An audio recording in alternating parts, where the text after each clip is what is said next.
Bonjour à toutes et à tous et bienvenue dans ce nouvel épisode de WWE News.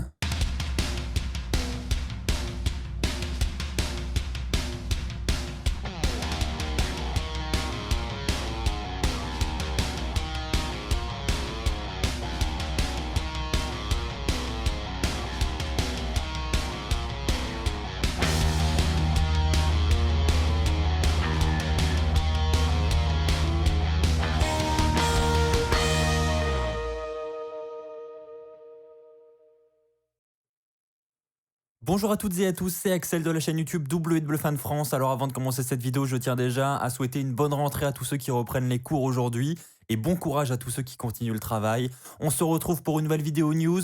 Avant de vous donner le sommaire, je tiens à préciser également que j'ai sorti hier une vidéo révélation sur Edge. 13 révélations sur le retour de Edge. Il parle notamment de son départ en retraite en 2011, de comment il a su qu'il allait revenir et de son retour au Royal Rumble. C'est vraiment une vidéo avec des anecdotes très intéressantes, donc je vous la recommande. Je vous mets le lien en description. Allez, passons désormais aux news de la semaine. Je vais revenir avec vous sur l'affaire Paige, avec notamment Twitch. On va revenir également sur le changement de personnage de Chad Gable qui est passé de Shorty G à Chad Gable. Quelle est la suite pour lui? On parlera également du prochain Raw, mais également de WrestleMania 37. Je vais commencer cet épisode avec l'affaire Twitch. Vous le savez, je vous en ai parlé lors du dernier épisode de WWE News.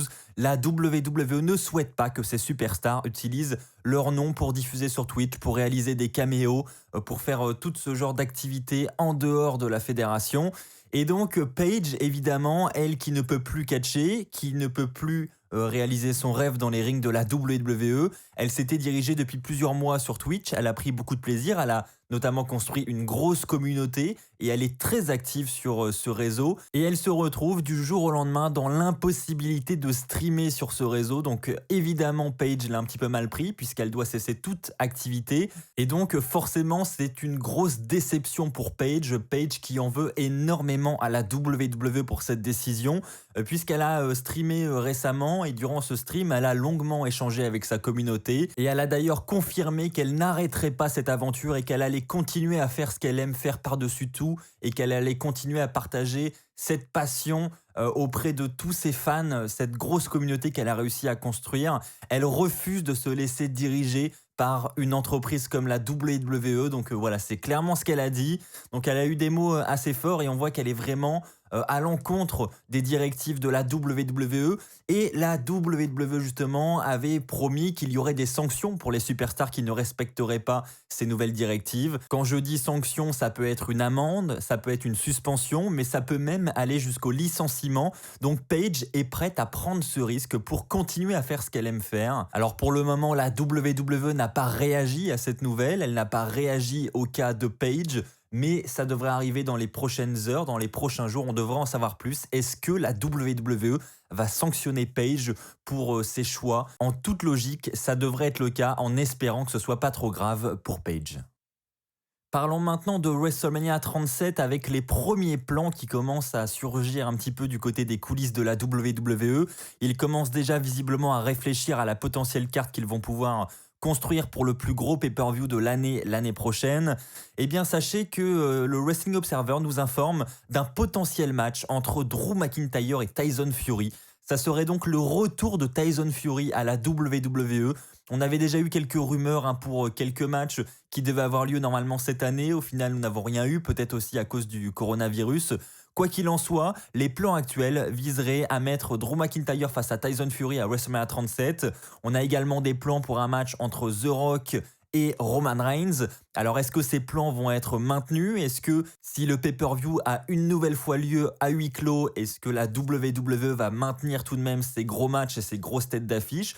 Ou est-ce que la WWE va préférer attendre le retour des fans pour réaliser ces deux gros matchs? Alors honnêtement, personnellement, je trouve que le match entre Roman Reigns et The Rock mérite clairement d'avoir lieu devant un public, mais maintenant peut-être qu'on n'aura pas le choix et qu'on sera obligé de l'avoir à huis clos, ce qui est même fort probable, sauf si la WWE décide de repousser ses plans pour plus tard. Et pour le match Tyson Fury-Drew McIntyre, je vais pas vous mentir, personnellement, j'ai jamais été un grand fan de Tyson Fury à la WWE, donc je suis pas hyper hypé par ce match. Donc qu'il ait lieu devant un public ou sans public ou qu'il n'ait pas lieu du tout, honnêtement, personnellement, ça m'est un petit peu égal. Mais n'hésitez pas vous aussi à me partager votre avis dans les commentaires. Est-ce qu'un match entre Tyson Fury et Drew McIntyre vous intéresse pour WrestleMania 37 ? J'attends votre avis dans les commentaires. Je vais maintenant parler avec vous de Shorty G ou plutôt de Chad Gable. Il a retrouvé son ancien nom à la WWE et suite à ce qui s'est passé à SmackDown la semaine dernière, on aurait pu se dire qu'ils avaient enfin des plans pour Chad Gable, mais visiblement ça n'est toujours pas le cas. Effectivement, on nous rapporte que la WWE et plus particulièrement Vince McMahon n'ont pas de plan à long terme pour Chad Gable. Ils n'ont pas non plus l'envie de le mettre vers le haut de la carte pour le moment. Clairement, c'est juste un changement comme ça, un changement banal, un changement qui pourrait aboutir à rien du tout. Donc à voir comment cela va évoluer dans les semaines qui arrivent, mais sachez que la WWE n'a pas de gros plan pour lui, que ce soit pour un titre mineur et encore moins pour un titre majeur. Donc clairement, pas de plan pour Chad Gable pour le moment.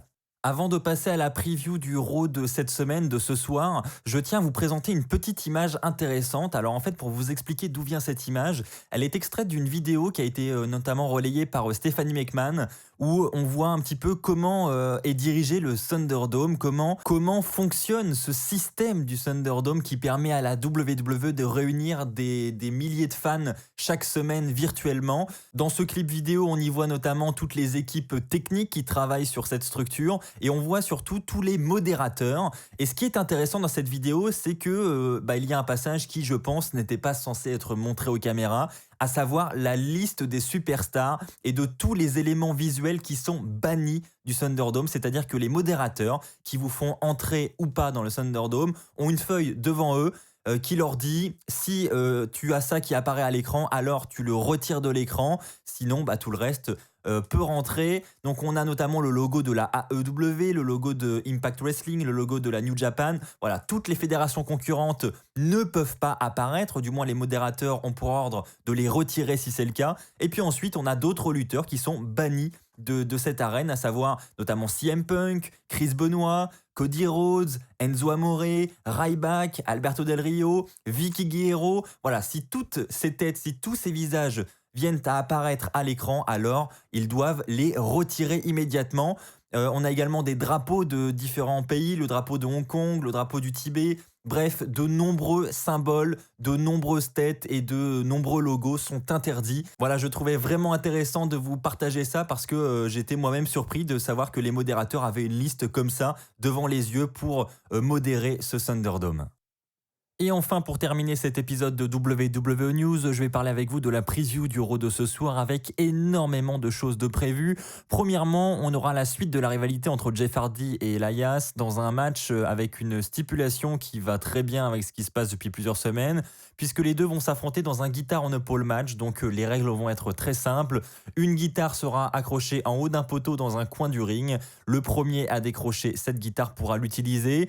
On aura ensuite un match par équipe du côté de la division féminine avec Dana Brooke et Mandy Rose qui jusqu'ici du côté de Raw sont invaincus. Elles vont affronter Nia Jax et Shayna Baszler. Les titres par équipe ne seront pas en jeu, mais si elles arrivent à battre les championnes, elles pourraient avoir une opportunité très rapidement. Shelton Benjamin et Cedric Alexander vont eux aussi avoir une belle opportunité puisqu'ils vont affronter les champions par équipe de Raw, Kofi Kingston et Xavier Woods, et de la même manière, s'ils viennent à remporter ce match, ils pourraient par la suite avoir une opportunité pour les titres, ce qui pourrait être une belle opportunité pour le clan de Hurt Business.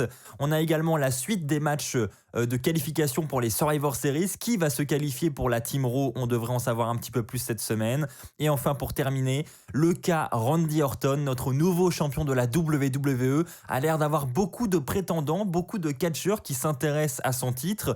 On a dans un premier temps Drew McIntyre, l'ancien champion, mais on a également le Finn qui est venu s'incruster dans le main event la semaine dernière. Et enfin, pour terminer, Roman Reigns qui sera son adversaire au Survivor Series. Alors, quelle sera la prochaine cible de Randy Orton? Qui sera le prochain challenger à ce titre de la WWE? On devrait également en savoir un petit peu plus cette nuit à Raw. Voilà les amis, c'est ainsi que s'achève cet épisode de WWE News. Je vous rappelle que j'ai sorti hier la vidéo révélation sur Edge, 13 révélations sur son retour à la WWE, donc je vous invite à aller la voir. Le lien est dans la description. On se retrouve très très vite pour de nouvelles vidéos et même dès demain. D'ici là, portez-vous bien et comme d'habitude, n'oubliez pas le pouce bleu, n'oubliez pas de vous abonner et n'oubliez pas surtout d'être très fier d'être fan de catch. Allez, bye tout le monde.